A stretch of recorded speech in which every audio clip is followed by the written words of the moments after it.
Thank you. Well, thank you very much, Madam Secretary, and we'll take some questions for the Secretary if you have them. Elizabeth, why don't you start? Thank you for joining us. You announced the partnership to move some functions of the Education Department to other agencies. Are you talking to members of Congress about codifying this so that it lasts beyond the administration?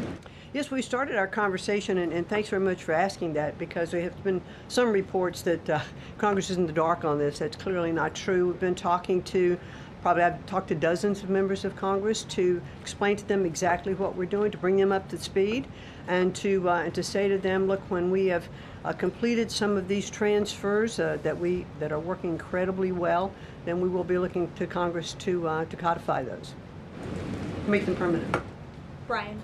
Thank you. Secretary McMahon, what is the update on the negotiations with Harvard? I know the President has publicly pointed to you as somebody who's worked on that. I think you've talked about that at length, but I'd like to understand where are things with those negotiations with Harvard this time? They're ongoing negotiations, and I feel very comfortable that we are getting close to having those negotiations finalized. It's been open door conversation all along. Deanna?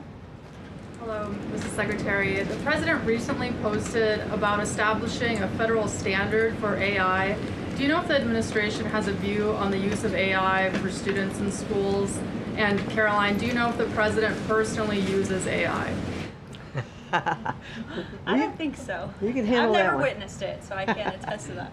Well, I do think AI is going to need guardrails, but I have witnessed AI firsthand. I was at the Alpha School in Austin, Texas, and the first 2 hours of every day in that school, students are learning through AI. They have their headsets on, they're in front of their screens, and the AI is really acting as like an individual tutor for those students, allowing those students that can progress faster to do that. Those who need a little catch-up, it refeeds information to them. And so after those 2 hours of learning, the basics of what they're doing in their curriculum that day, then they spend the rest of the day, they have good recess and all of that time, but then they spend the rest of the day in what are called life skills, and they're actually using the information that they've learned this morning. So I've seen some AI in action that is really proving quite beneficial. Michael. Thank you, Caroline. Secretary McMahon, as the Education Department continues to pare down, can you talk about taxpayer services like charter school grants and how the department will continue to assist kids with special needs? Well, we are going to make sure that there's no interruption in getting that grant money out the door. That money is it comes from Congress. It's appropriated by Congress, and we legally are obligated to do that. And the transitions we're starting to make, our first programs that went over to the Department of Labor, that was a few weeks ago. We actually signed the first interagency agreement, which we accomplished under the authority of the Economy Act.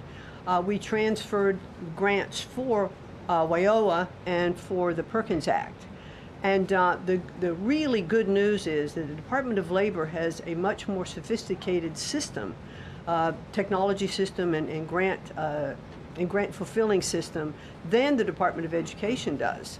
As a matter of fact, our executive manager that went over with that group over to Labor said he would compare what the labor system is to education's like held together by bubble gum that is not connected to any other part. So we were able to get those grants out the door more smoothly, and states have actually better access for those systems than they do at the Department of Education. So that's a real bonus. Take a couple more. Carrie, go ahead. As far as the diversity, equity,